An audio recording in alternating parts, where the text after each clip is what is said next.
Thank you, Mr. President. And now, last but not least, Governor Pete Ricketts.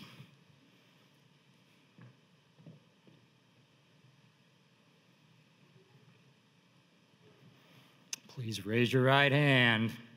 Do you, Pete Ricketts, solemnly swear or affirm that you will support the Constitution of the United States and the Constitution of the State of Nebraska, and you will faithfully discharge the duties of governor according to the best of your ability? If so, please answer either "I so swear" or "I so affirm." I so swear.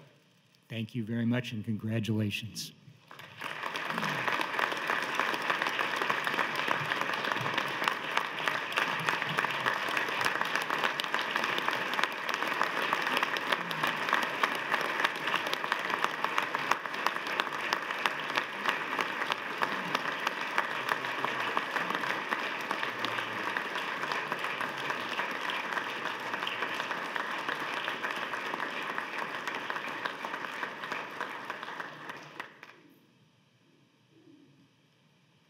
At this time, please join me in welcoming the Governor of the great state of Nebraska for his inaugural address, the Honorable Pete Ricketts.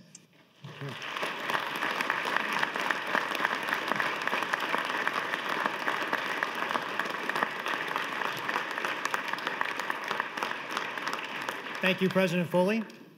Please, everybody sit down. President Foley, Speaker Scheer, Chief Heavican,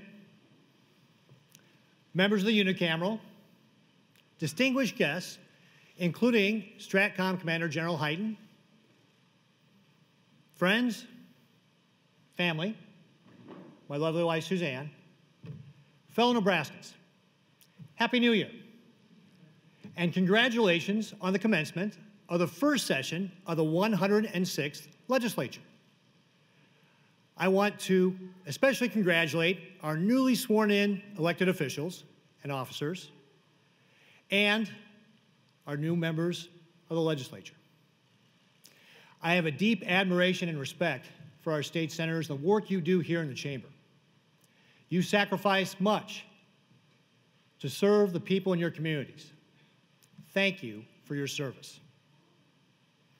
I also especially want to highlight and recognize the 13 new members of the unicameral. Can we give them all a big round of applause, please?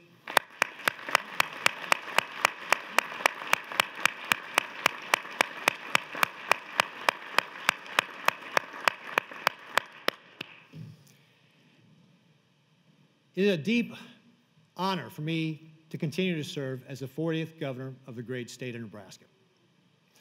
And you will often hear me say that Nebraska is what America is supposed to be. That we have the best place in the world to live right here in our state. And the reason that we have the best place in the world is because of our people. Nebraskans are involved in their communities, in their schools, and in their churches. We're kind to one another. We treat each other with dignity and respect. And in the past, I've talked about our heroes who exemplify these characteristics. People like Minnie Freeman, Chief Standing Bear, or Father Flanagan. But these characteristics that we value don't belong only to the heroes of the past. They're alive and well today in Nebraska. I think about Todd Brown, who found a wallet on an airplane and not only returned it to the rightful owner in South Dakota, but put a little extra spending money in there so the young man could celebrate the return of his wallet. Nebraskans do that. Or the three neighbors in Omaha who rushed to the scene of an accident and helped rescue the passengers from a burning vehicle at the risk of their own safety. Or Marine Captain Dustin Lukasevich, who lost his life in Nepal, providing relief services and rescuing people after the terrible earthquakes there. We're a great people. And a great people deserves great opportunity. And that's why we're all here. All the people in my office and my agencies, all the people who work here in this chamber, all the people in the judicial branch. We're all here to serve our fellow Nebraskans and make sure they have those great opportunities. The vision for my administration has been to grow Nebraska and help create those opportunities for our people. And I make my commitment here to you today that we will continue to focus on growing Nebraska for the next 4 years.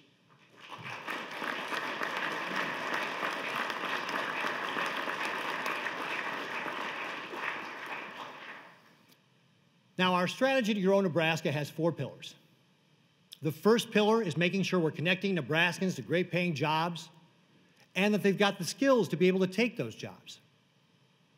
The second pillar is making sure we're cutting the regulatory red tape, taking down barriers for job creators, and providing our services at the speed of business.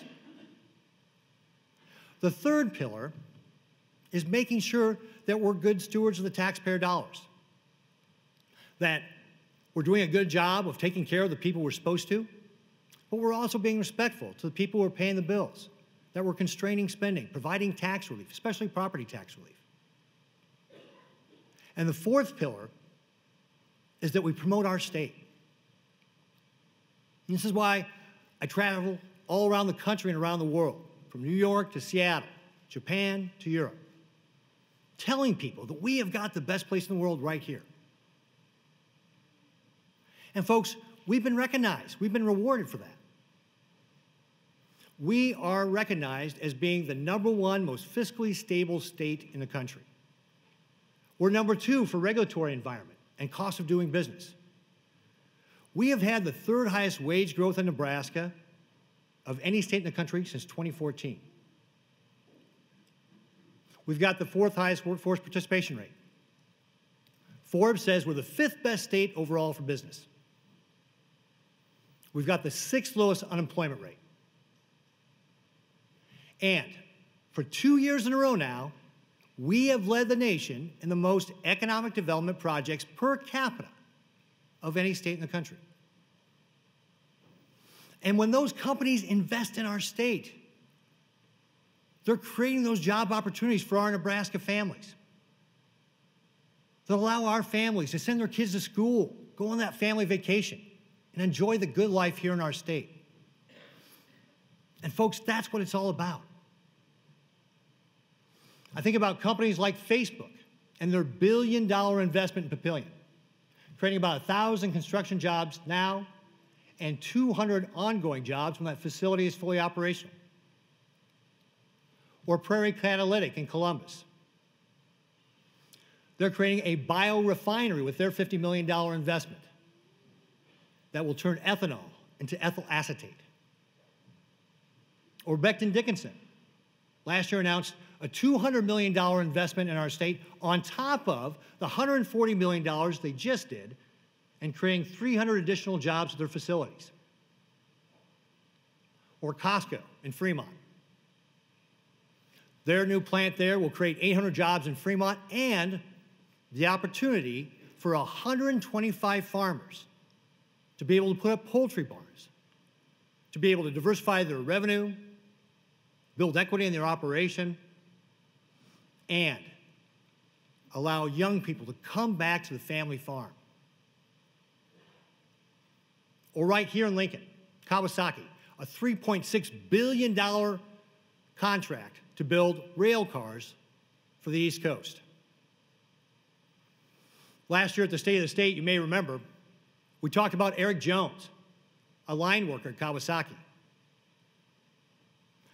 Because Kawasaki also created their first ever aerostructures division right here in Nebraska, he got the opportunity to go to that division, was made a supervisor, and now has an even better job to take care of his family. And folks, that's what we're supposed to do. Help create those opportunities for people like Eric Jones so he can take care of his family, enjoy the good life here in our state.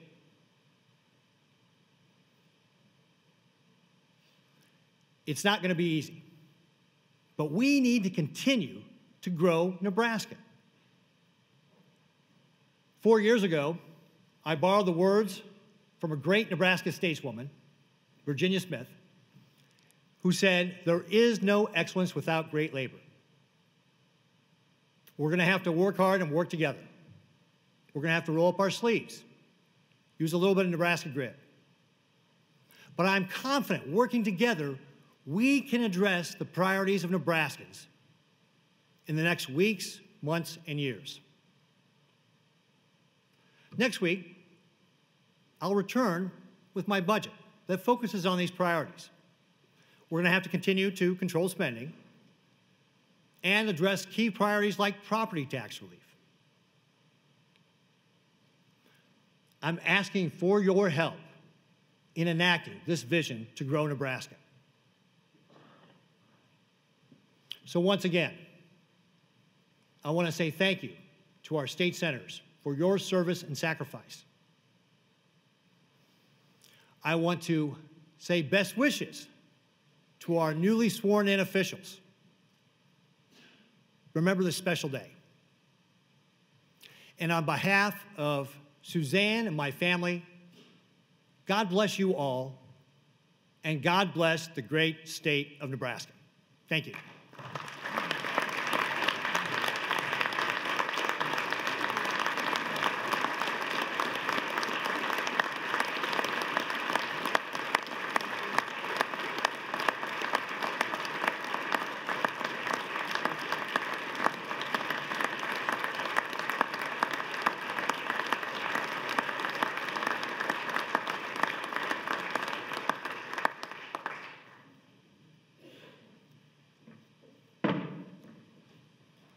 Please be seated.